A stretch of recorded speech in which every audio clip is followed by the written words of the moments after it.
الله أجمعين سيدنا ونبينا ومولانا محمد صلى الله عليه وسلم وعلى آله وصحبه أجمعين. سبحانك لا علم لنا إلا ما علمتنا إنك أنت العليم الحكيم. رب اشرح لي صدري ويسر لي أمري واحلل عقدة من لساني سهلا وأنت تجعل الحزن إذا شئت سهلا. أما بعد، السلام عليكم ورحمة الله وبركاته. Welcome once again to another UCT MSA weekly talk on perfecting Salaah. And inshallah, this evening our topic will be Janaazah Salaah and the Salaah of the lunar and solar eclipse. So we start off with the Janaazah, the funeral Salaah. The introduction. There are 4 things that must be done upon every Muslim deceased. They are: 1, ghusl, you have to wash the deceased. Number 2, to shroud the deceased, that is the kafan, to shroud.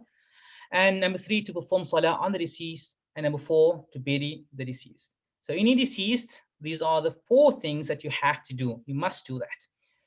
So in this section, we'll focus on the Salah upon the deceased, the Salatul Janaazah, as it falls under the topic of our discussion, which is perfecting Salah.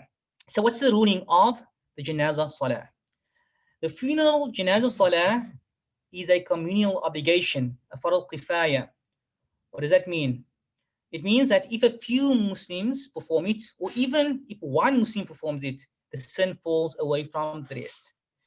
So if no one performs it, then all will be punished, will be sinful for that.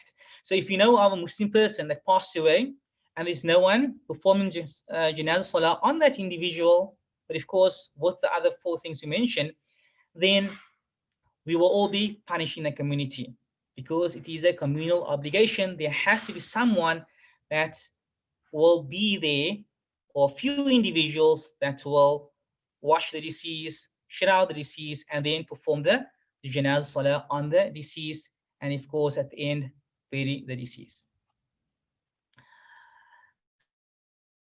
So what are the conditions of the Janaazah Salah? The conditions that have to be met in order to perform Salah on a person are as follows. Number 1, the person must be dead. If the person is alive, you can't. If a part of a body is found and the cause of the death is not known, then no Salah should be performed on it. So if, for example, you find a leg somewhere, and you know this is in a Muslim community, but you find a piece of leg somewhere, you don't perform Salah on that leg if you do not know how the person passed away. However, if the cause of death is known, then Salah should be performed on it. Example would be if a person is burnt. So you know the person was in the house, he was a Muslim, and the house burnt down, and you see a piece of his body there burnt. Okay. Or died on a plane. So if you die on a plane, sometimes the person will have his parts scattered all around, or part eaten up by an animal, and parts of the body still remain, the Salah would be performed on it. So if parts of the body is there and you know how to actually, either got, departed from each other, or broke down, or it was, burnt, or it was in some way, another, broken up into pieces, and you know exactly how the body came like that, what's the cause behind it, then of course you would perform Salah on that pieces of body. So the person must be dead, and you have to know how the person passed away and if his body parts and so forth. Number 2, the person must be a Muslim. If the person is a non-Muslim or an apostate, meaning he left the folds of Islam, then it is forbidden, haram, to perform Salah on the person. So if the person is no longer Muslim and the person passed away, you cannot perform Salah on that person.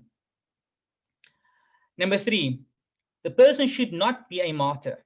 If the person was killed while in a battle fought against non-Muslims, be it he was killed by a non-Muslim enemy, or by mistake by a weapon of a Muslim, or for any battle reason, then Salah should not be performed on him. So a martyr, if he died, that martyr died in the battlefield while he's fighting, he died, then there's no Salah on that martyr. So he fought against non-Muslims and he was killed in that battlefield, and then we do not perform salah on that individual because that individual is a martyr. However, if he died while in battle for no reason attached to the battle, like dying of a sickness, he had a sickness before and he's died of the sickness. There was nothing attached to the battle, or spontaneously he just died. He had a heart attack for some reason, but nothing attached to the battle. Then he's not considered to be a martyr, and salah should not be. Sorry, inshallah, salah should be prayed on him. You cannot perform salah on a martyr, but you can perform salah on someone who's not a martyr, and this individual will not be a martyr because he did not die in the battlefield. It should be noted, if a person died as a martyr outside the battle, then salah should be performed on him. You get different types of martyrs. You get martyrs of the battlefield, and you get martyrs, outside the battlefield. And what's the difference? The hadith will also explain that. The Messenger of Allah, may peace and blessings be upon him, said, there are 7 kinds of martyrs other than those killed in the way of Allah. So other than those killed in jihad, in the battle, there are other martyrs out there. Someone who is killed by the plague is a martyr. So if you're killed by the plague, you are a martyr. But these martyrs, you perform salah on them because they were not killed in the battlefield. Someone who drowns is a martyr. So if you drowned, you are known as shaheed. The martyr is a shaheed, but you still perform salah on that individual because that individual did not die in the battleground. Someone who dies of pleurisy is a martyr. Someone who dies of a disease of the belly is a martyr. Someone who dies by fire is a martyr. Someone who dies under falling boulding is a martyr. And someone who dies in childbirth is a martyr. And a woman who dies in childbirth is a martyr. So all of these individuals are martyrs. Why? Because they died, but they will be of those that you have to perform salah on, because they did not die in the battlefield. But they get to the reward of a martyr. They get to the reward, but they're not considered to be a martyr of jihad, but they get to be a martyr of the reward by dying as a shaheed, but not as the shaheed we know of in the battlefield. So just remember that. We always hear people, they are shaheed, yes, but the question you have to ask yourself, did that individual actually die in the battlefield, or did they die of one of these diseases we mentioned in this hadith of the 7 kinds of martyrs? So when an individual dies, who are those who are given preference to be the imam? We know that if you have individual, a father or mother passes away, who actually stands there? So the wali, the guardian, is given preference over anyone else to be the imam. So the guardian of the individual, we'll speak about the guardians, who they are, but the guardian is given preference over anyone else to be the imam, even if the deceased requested someone other than the wali to perform the salah on him. So let's say the dying wish of the person, the deceased, was, I would like, my friend Ismail maybe to perform salah upon me and pass away. If the wali does not want that, if the guardian does not want that, then preference is given to the wali, not to the request of the deceased. But of course, to give the wishes of the deceased is something good to do. This is known as birrul walidin, being righteous it's known as bir, to be righteous towards the deceased. It's good to do that, to give the desires. This is due to the salah being a right granted to the wali, and this application of the wali is closer to be accepted because of his sadness, pain, and broken heart. So if you have a guardian or someone close, family member is close to the deceased, that individual has, that sadness which is greater compared to a stranger. So if there's someone that does not know the deceased and you just ask that individual to perform salah, that person's sincerity might not be as much as an individual who's very close, maybe the brother or the father or the son of the deceased. And therefore the acceptance of that supplication, that dua, might be even more accepted, more mustajab, because of the sincerity they have. However, if the wali accepts the request of the deceased or appoints someone else, then the person requested or appointed may perform the salah. So if the wali accepts the request from the deceased now, or he appoints someone else. Sometimes the wali, the guardian, does not know how to perform the Janaazah Salah, how to be the Imam, and he appoints someone else. Maybe he's Sheikh, or maybe someone he knows is able to do so, then there's no problem in doing so. So the question is, what are the orders? What is the order, or the order of the guardians in preference? What are they? What's the order? So the order of the guardians in preference are as follows. Firstly, the father. So the father gets first preference. So if his son passed away, he gets first preference.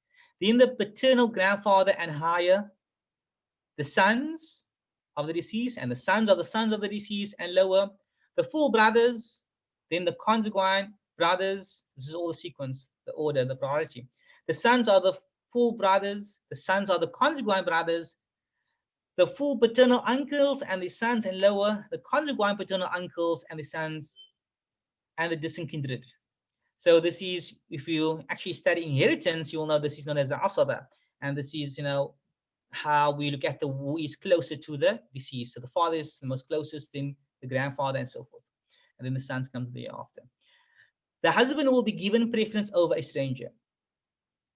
So for example, if a female passes away, and she puts in a request or something, I would like someone else, a stranger, to make salah upon me, and the husband is there, the husband takes preference over the stranger.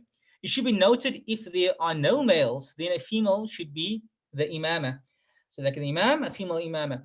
The reason for this is because we said that we will have to perform salah. It's farad kifaya. It's a communal obligation to perform salah on a deceased.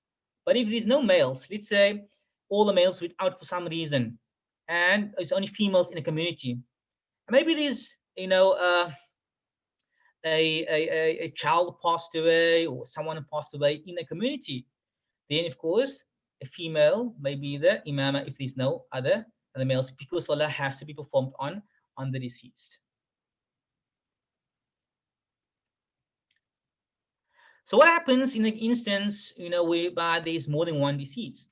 A lot of times you find that more than one person or people pass away. You'll find that there's maybe a car crash with 2, 3, 4, 5 people in the accident, and all of them pass away. There may be a family. What do you do in that instance? How do you perform salah if there's more than one individual? It's 2, 3, 4. So it is permissible to perform one salah on a group of deceased Muslims. So there's a family, they're all there. You put them all, you put them all in front, and then you perform salah, one salah on all of them, all the deceased in front. However, to perform salah on a single deceased at a time is better. So the more preferred method, the recommended method, is to perform salah on one of the deceased first. And the way we do it is the salah would be performed on the most righteous first. So you have to look who amongst the deceased are the most righteous. You perform salah on them first. Then the most righteous after him or after her, and so on. That's how you actually go about performing salah on each of them. This is if you have a lot of time. Sometimes the group is so huge you can't do this all the time. And then of course you perform one salah on all of them. But if you have time, it's best to perform salah.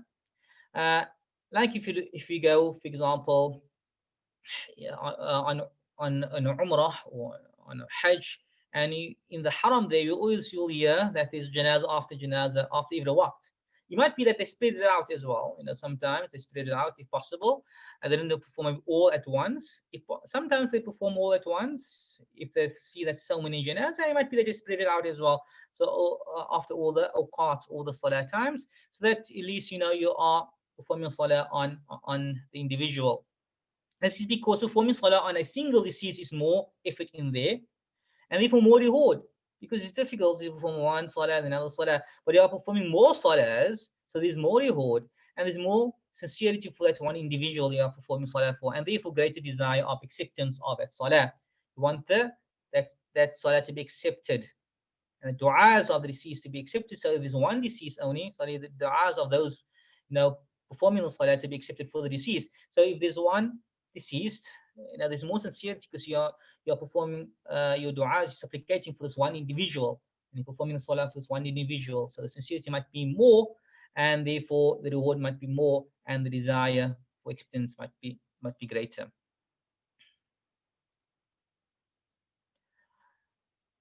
The question is, how is Janaazah Salah performed? So the first we have to look at its conditions. Its conditions are the same as the rest of the Salah, of Tahara, covering Awra, Qibla, and so forth. So like in other Salah, you have to have Tahara, you have to be in a state of major and minor purity. You have to cover your Awra, you have to face the Qibla, and the place where you perform Salah should be clean and so forth. So all the conditions that a normal Salah has, the Janaazah Salah will have the same, except that its time enters after the deceased has been washed also. You cannot perform a Janaazah Salah if the deceased was not yet washed. It's very important. And later on, we'll speak a bit more about this. You get something as Salatul Ghaib, the Salah of the absent. So the person passed away in a different land, a different country, and now you want to perform Salah on that individual. You have to make sure that this individual was ghusl. He went and was washed, the ghusl of the mate, the ghusl of the deceased, the wash of the deceased. He had to be washed. If he wasn't washed, then your Salah will not be a valid Salah, because the condition is that the time will only enter of that Salah if the deceased has been washed. So what are the pillars of the Salah? Number one, the intention. The intention should be for performing the Salah of Janaazah. The deceased does not need to be known. So if you do not know who the deceased is, it's okay. If you don't know if it's deceased, a male or a female, it does not matter. The intention you have to have is that you're performing a Janaazah Salah. That's intention. That's enough as an intention to perform the Janaazah Salah. Number two, to stand if one can. So if you can stand, you have to stand. If you sit down, your Salah will not be valid, because remember, these are pillars, and we've done before. A pillar, if it's not there, your Salah is, invalid. You have to perform all the pillars, if possible, for your Salah to be valid. Number three, to recite the 4 takbirs. The first takbir is the takbiratul ihram. It is recommended to raise one's hands with every takbir. So there's 4 takbirs. For every takbir, you will raise your hand like you usually raise your hands in Salah. But the first takbir is known as takbiratul ihram. And we know that takbiratul ihram is the takbir where you have your intention and so forth. And that is the first takbir. And the reason why it's known as takbiratul ihram, as done before, because haram is haram. It's something to be forbidden, to be prohibited to do. Now, when you say this takbir, everything else becomes haram for you. You can't speak. It's haram for you to speak in Salah. So certain things that was halal for you becomes haram. So this takbir makes those things haram. Okay. Number 4, to recite Surah Al-Fatiha after the first takbir. So the first takbir is takbiratul ihram, and then thereafter to recite Surah Al-Fatiha. It is recommended to recite it softly, whether in the night or the day. So it does not matter if the Janaazah Salah is in the daytime or in the nighttime, you recite the recitation of the Quran in that Salah softly. So the Fatiha will be softly. It is also recommended to seek protection by Allah from the shaitan before commencing the recitation of Surah Al-Fatiha. This is always a recommended action through all the Salahs. To say, A'udhu billahi minash shaitanir rajim, and then you saw Surah Al-Fatiha. A'udhu billahi minash shaitanir rajim. Bismillahir rahmanir rahim. Alhamdulillahi rabbil alameen. Surah Al-Fatiha, the first ayah of it is actually Bismillahir rahmanir rahim. That's why you don't see here anything about saying Bismillahir rahmanir rahim, because Bismillahir rahmanir rahim is the first ayah of Surah Al-Fatiha. So if you open the Quran, you look at the first ayah, it will say Bismillahir rahmanir rahim, and Alhamdulillahi rabbil alameen is the second ayah of Surah Al-Fatiha. So if you do not say Bismillahir rahmanir rahim, that's a pillar, then your Salah will be invalid. So you say A'udhu billahi minash shaitanir rajim, which is the recommended action. Then you say Bismillahir rahmanir rahim, Alhamdulillahi rabbil alameen, until you recite Surah Al-Fatiha. This you say after the first takbir. Okay.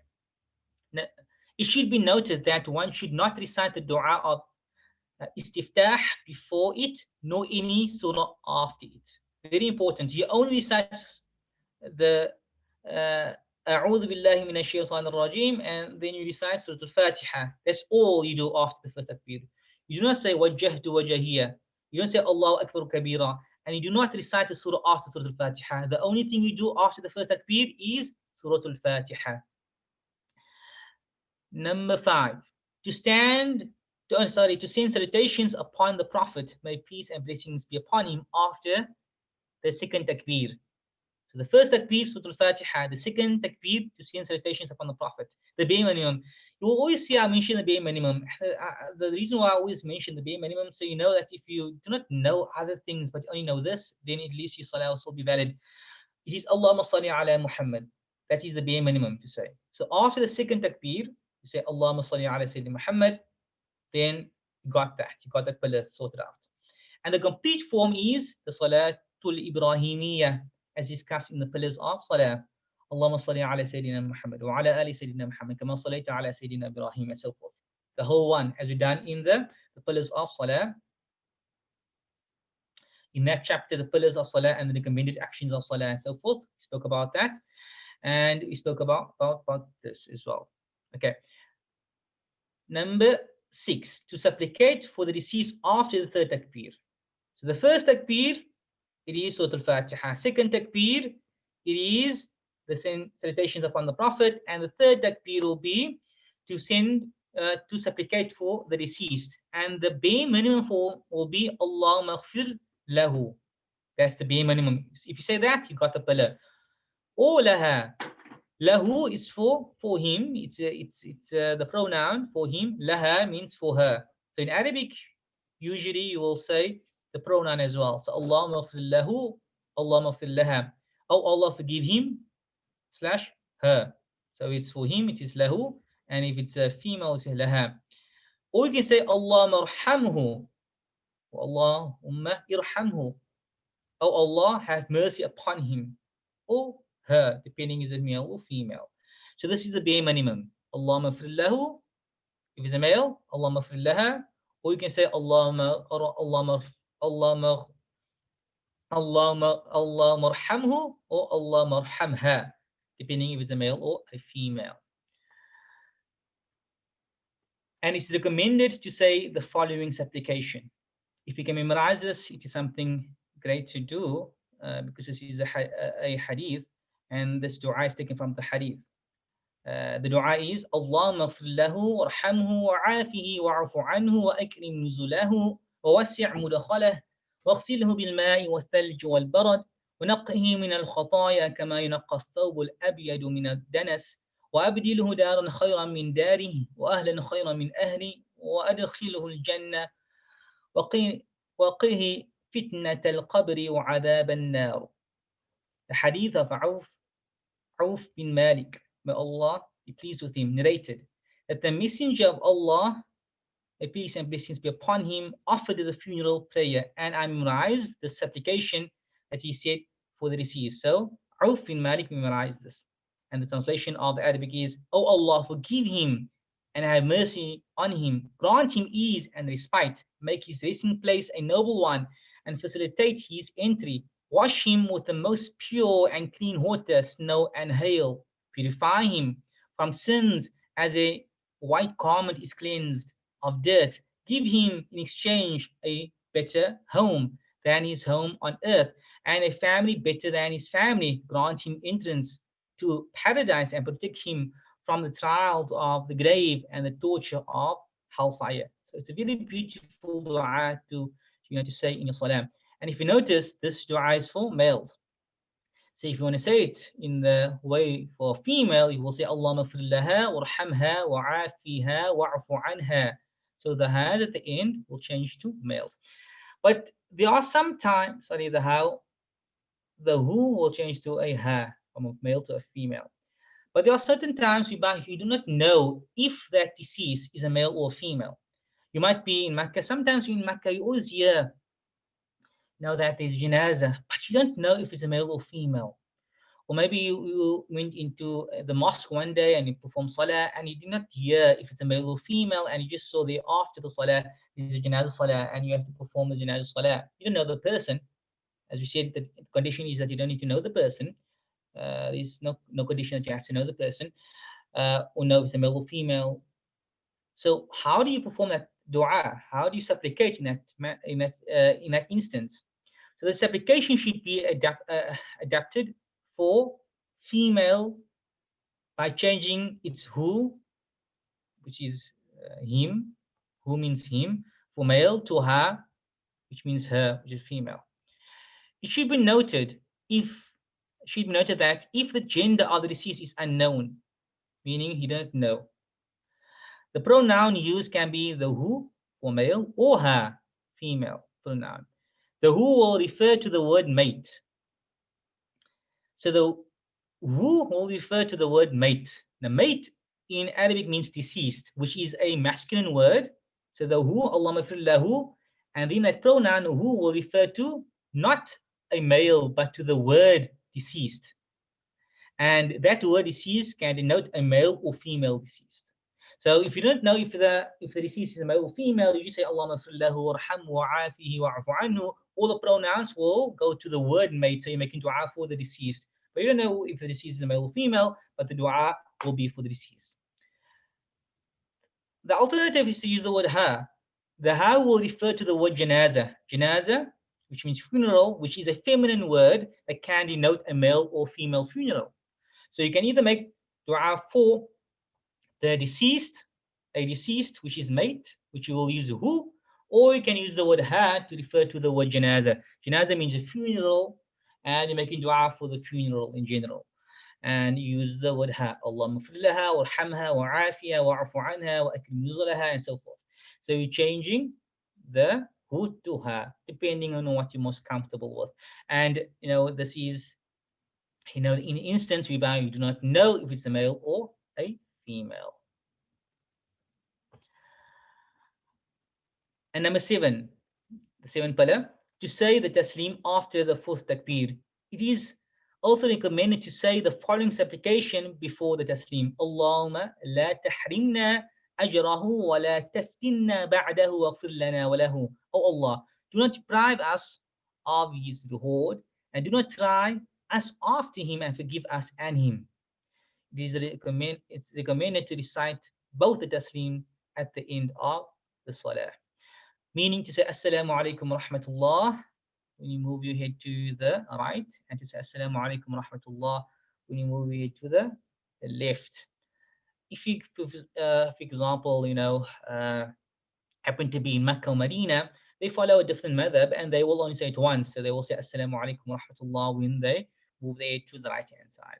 And if you want to, thereafter, you can say Assalamu alaikum wa rahmatullah and move your head to the left hand side. But the custom and the madhab that we have here, which majority of the people follow in South Africa, we say twice.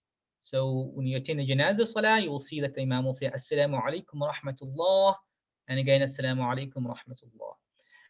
So just a very quick recap. The first takbir, which is takbir al-ihram, you recite after that takbir Surah al-Fatiha. The second takbir, you recite the salutations upon the Prophet ﷺ. The third takbir, you make dua for the deceased. The fourth takbir, you recite this. It is recommended to recite this. Allahumma la tahrimna ajrahu wa la taftinna ba'da wa ghfir lana wa lahu. And then you say Assalamu alaikum wa rahmatullah. Assalamu alaikum wa rahmatullah. So the question we have to ask ourselves, where should the Imam stand behind the deceased? You will see this. I mean, if you are those that attend many Janaazah Salahs, you will see that the Imam stands different places. So where does the Imam stand? It is recommended for the Imam who is performing the Salah to stand behind the head of the male deceased and in the middle of a deceased female. So if the deceased is a male, the Imam will be facing the head of the male. So the cattle, as they say, the cattle is in front. The place or the structure with the mayit, mate, the deceased is laying in, the Imam will be facing the head of the deceased, if the deceased is a male. If the deceased is a female, the Imam will be in the middle of the mate, meaning facing the buttocks of the mate, the middle part of the mate. And the wisdom behind the different standing position is because when the Imam stands in the middle of the deceased male, it will screen the body of the deceased female from those behind the Imam. So it's a way to cover the aura of the female. You know, we have, now that we have a structure whereby the mate is in, but in some places they don't have that structure. They just have the mate laying there, and the mate is laying there and in the shroud, and you can see the body parts of the body shape. So you can see the shape of the deceased, and therefore to screen that, you know, to screen that and not let people see the body of the deceased, the Imam now will stand in that position so that it can cover a bit of out of the female deceased, out of modesty for the female and so forth. And that is the wisdom behind there. It's recommended for the Imam to do that. If it's not done, we will not say the salah is not proper. It's just recommended for the Imam when, you know, performing the Janaazah salah for a male to face the head, and for female to face the middle of the female. Where should the salah be performed? It is recommended for it to be performed in a masjid. It is also recommended for the rows to be 3 or more. A hadith narrated by Malik ibn Hubayrah. The Prophet, may peace and blessings be upon him, said, if any Muslim dies and 3 rows of Muslims praise over him, it will assure him of paradise. When Malik, this is the narrator, when Malik considered those who accompanied a bier to be a few, he divided them into 3 rows in accordance with this tradition. So when he sees that there's maybe 1 row, but it's a little people, then he will tell this individual, okay, make 3 rows. So make the rows shorter so that you can actually have 3 rows because of this hadith. And you'll see a lot of the Imams do that as well. If you go to Janaazah, and they'll say, at least try to make it 3 rows, just to get the, you know, to get the sunnah, the tradition, the sunnah of the Prophet ﷺ, so that, you know, it's a hope that the individual will be assured Jannah. So the question that many people ask, what do you do when coming late to the salah? We know the salah has 4, you know, takbirs, and they are the arkan, the pillars. So what happens if you come late? If the person who joins the Imam and the Imam is in the 2nd or 3rd or 4th takbir, so you say Allahu Akbar in the 1st takbir, say Allahu Akbar again in the 2nd takbir, Allahu Akbar in the 3rd, and Allahu Akbar in the 4th takbir. So you're speaking about when the Imam is in the 2nd, 3rd or 4th takbir, what do you do? The person who joins the Imam late will recite the takbir al-ihram. So the Imam is maybe in the 2nd takbir. So what happens? The one that comes late, he will say Allahu Akbar when joining now the Imam. It's his 1st takbir, the one who came late, but the Imam's 2nd takbir.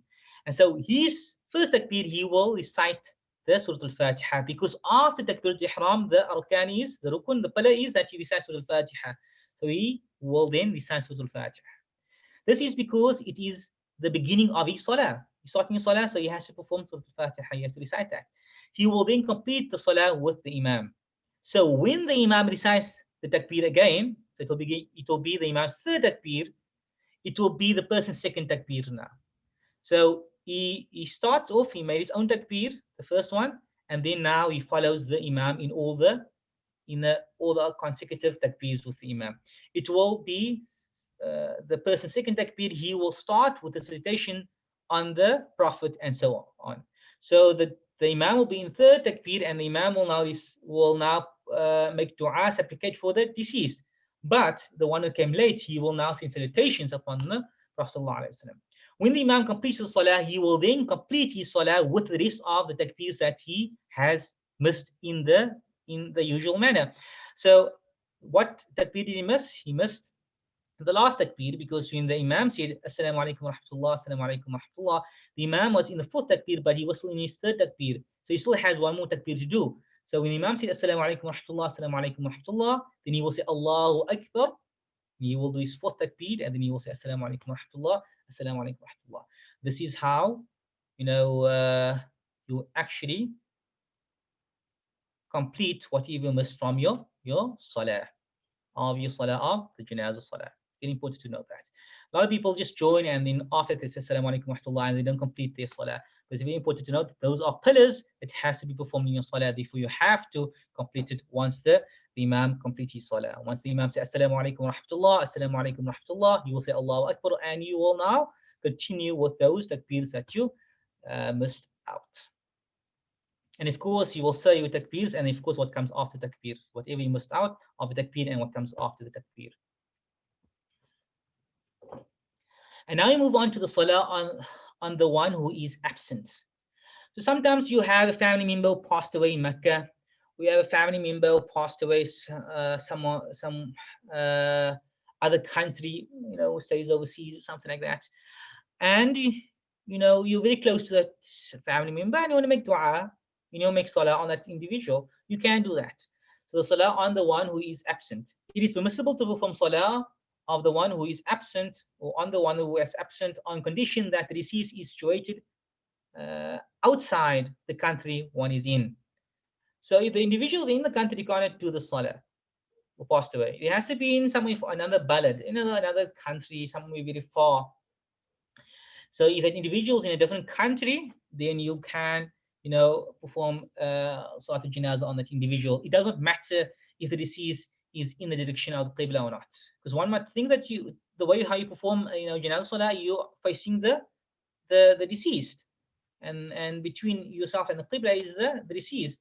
But it does not matter in this instance because the person is in a different country. So it doesn't matter if the country is behind you, facing behind the Qibla, you still face the Qibla. You don't face the deceased country, no, you face the Qibla always, and you perform your Janazah Salah like we mentioned.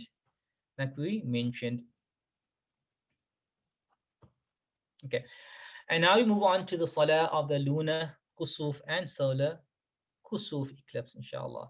We just finished the Salah of the Janazah Salah. Okay, introduction. A lunar eclipse is when the earth passes between the sun and the moon, thereby darkening the moon partially or completely with its shadow.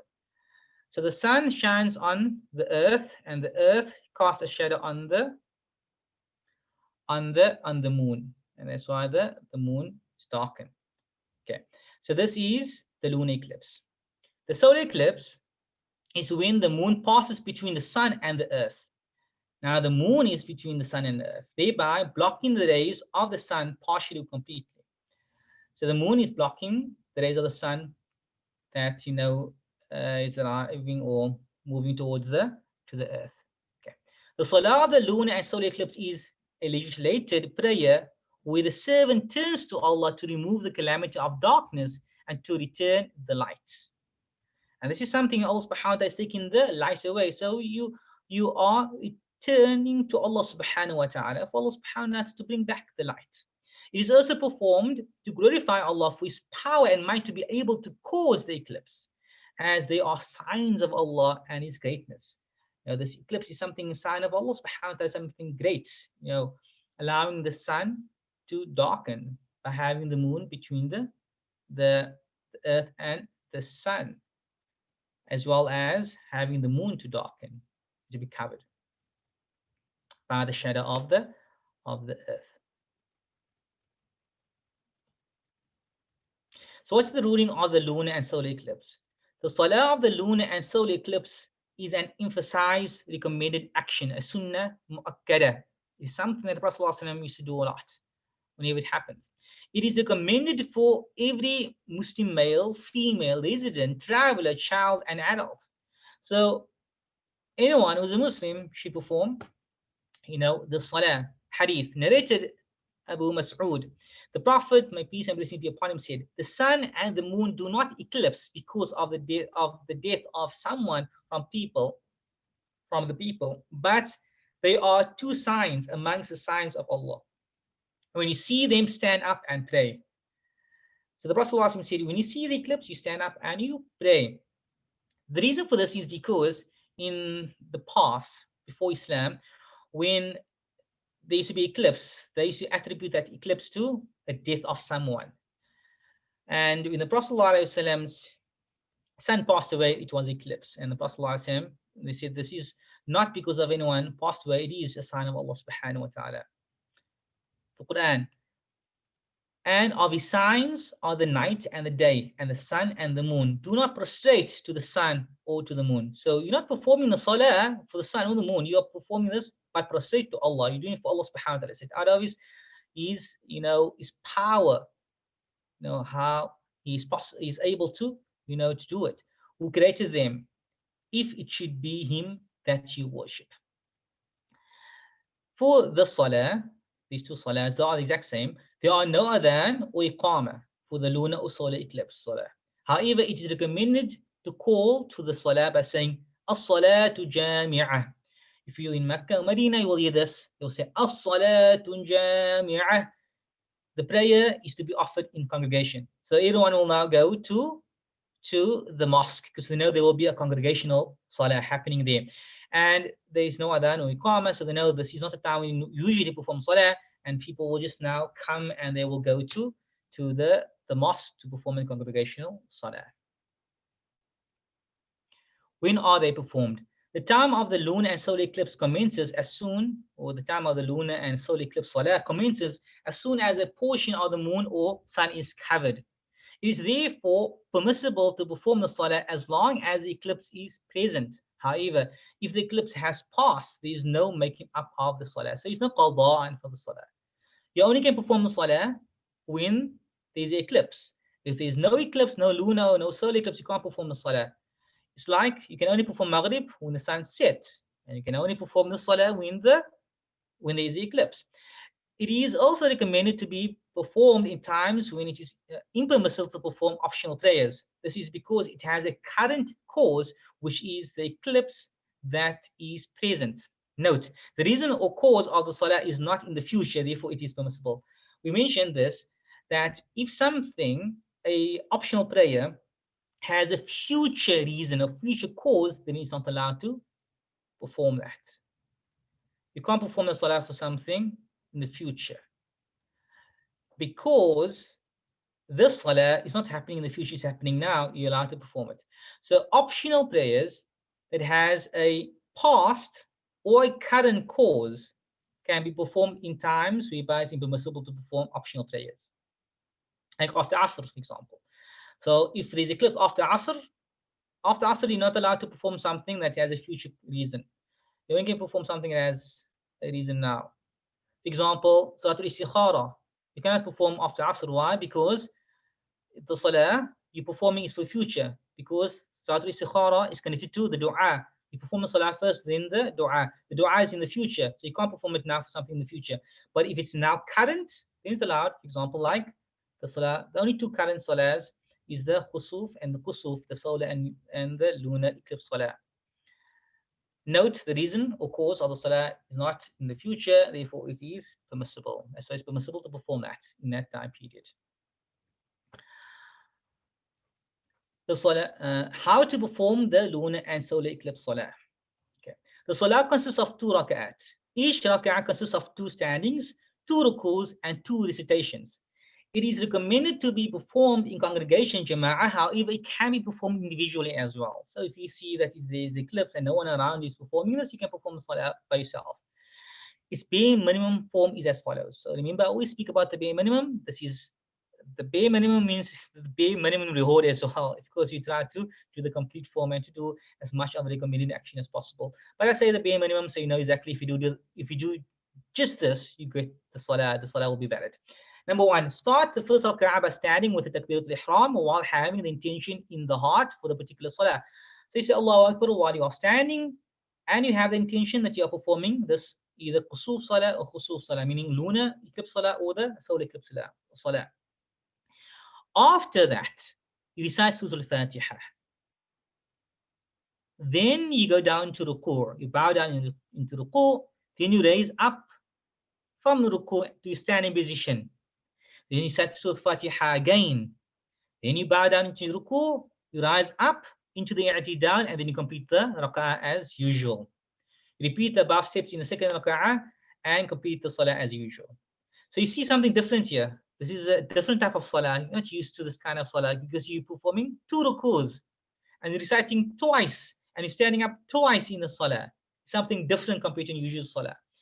So again, how do you perform it? The first, you start by saying Allahu Akbar while you are standing. You have the intention because the ihram is when we buy, you have to have your intention. Number 2, you start with al-Fatiha, you go down to the ruku', you stand up, so the Fatiha again, back into the ruku', you stand up into i'tidal and complete the salah as usual, and you do the same with the second rak'ah. So this is the bare minimum form, as we mentioned now. Now we'll go into the complete form is as follows. So the first, start the first rak'ah with the takbiratul ihram while standing and having an intention in the heart for the particular salah, as I mentioned before. Recite dua of istiftah, wajjahtu wajhiya, you recite that. So you say Allahu Akbar, then you say wajjahtu wajhiya till the end. Then you seek protection by Allah from the shaitan. A'udhu billahi minash shaitanir rajim. Then you recite Surah Al-Fatiha. Bismillahir Rahmanir Rahim. Alhamdulillahi Rabbil Alameen. Thereafter, you recite Surah Al-Baqarah, the entire Surah Al-Baqarah, or verses equal to its length. So if you don't know Surah Al-Baqarah, but you know verses equal to its length, recite the entire Surah Al-Baqarah. This is a long time. The Eclipse normally takes about a few hours, or hour, or a bit more, or something, but less, depending on the Eclipse. So it's a long, this is a very lengthy salah.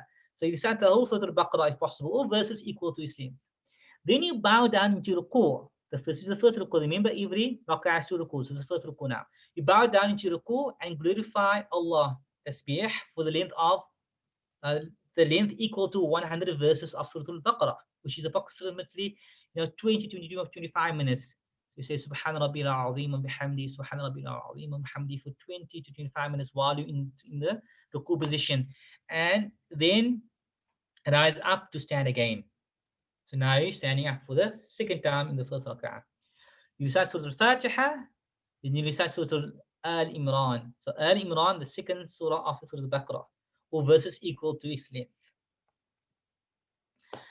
Number 9. So once you're done with that salah, with that surah, then you bow down for the second time. You bow down into the ruku' and glorify Allah, tasbih, for the length of 80 verses of Surah Al-Baqarah, approximately 15 minutes to 20 minutes. You rise up into the i'tidal and complete the rak'ah as usual. Then you start the second rak'ah and seek protection by Allah from the shaitan. You recite Surah Al-Fatiha. Then you recite the third surah now, which is Surah An-Nisa, or verses equal to its length. Then you go bow down to the first bowing in the second rak'ah. You bow down in ruku', and then you glorify Allah, tasbih, for the length of 70 verses of Surah Al-Baqarah, approximately 13 to 18 minutes. You rise up to stand. Now you're standing for the second time in the second rak'ah. You recite Surah Al-Fatiha, recite Surah Al-Ma'idah, the surah after Surah Al-Nisa, or verses equal to its length. You bow down to ruku', you rise up in i'tidal, and then complete the salah as usual. So you see that the only difference between the bare minimum and this one is that you are reciting another surah after Surah Al-Fatiha. That's all. You're reciting another surah after Surah Al-Fatiha and you're prolonging your ruku'. That's about it. So, of course, the extra things of dua al-istiftah, wajjahtu, and of course, a'udhu billahi minash shaitanir rajim, and so forth. But basically, you just prolong it even longer. So if you do the bare minimum, you can finish in 2 minutes, 3 minutes. But if you do this, it'll take about an hour to complete, even longer to complete, and so forth. And of course, if you are performing the salah in this manner, in the complete form, and the eclipse is about to end, of course, the imam will still go in the same method by having 2 rukus and 2 standing positions. But of course, you will just go a bit quicker to complete, as the salah will be valid only as long as the the eclipse is there. So of course, the Imam will see, okay, the eclipse is about to move away, and then he will then quickly finish up the salah. And what happens if the Imam is done with this salah and they still the eclipse? In that instance, it's recommended for those who perform the salah, to make istighfar, to make repentance, and make dua and so forth.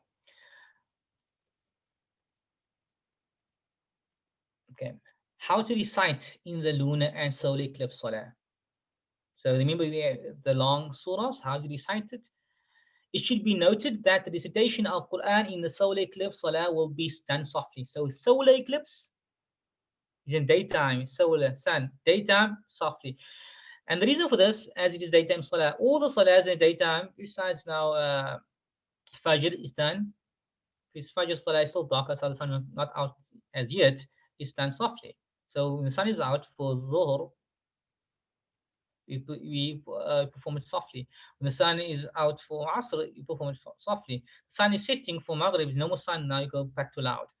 Of course, it's soft afterwards again, but that's how usually it works. So because the salah is in the daytime, kusuf, we perform it softly. The recitation of the Quran in the lunar eclipse salah will be done audibly, loudly, as it is a nighttime salah. So we move on again to catching a rak'ah of the salah. How do you actually catch a rak'ah of the salah? Because it's two rukus.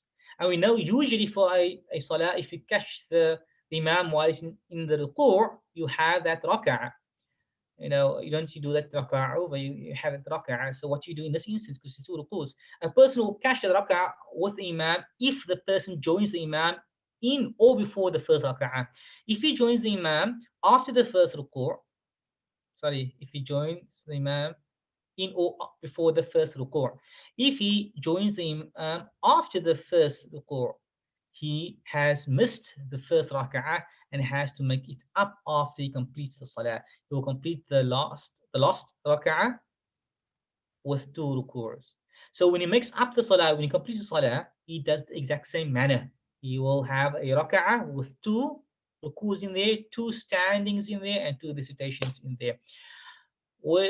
To perform the salah, it is recommended to perform it in congregation in a mosque. Rasulullah performed it in the mosque, as we done in the hadith.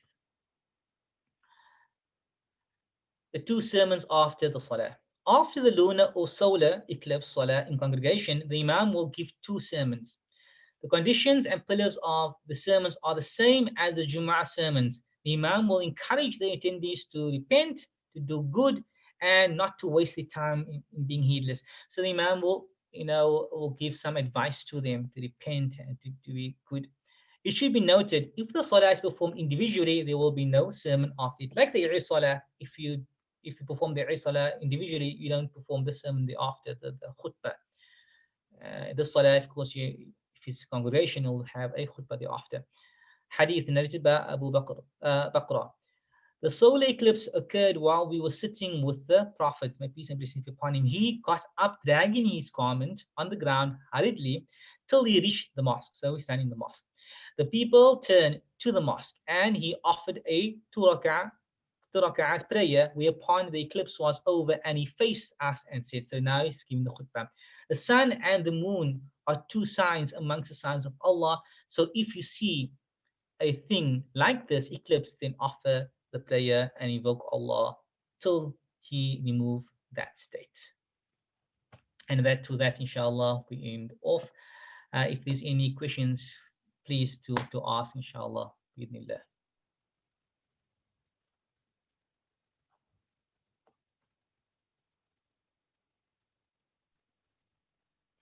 You may type on the chat, or if you want to unmute your mic, and you are welcome to ask the question.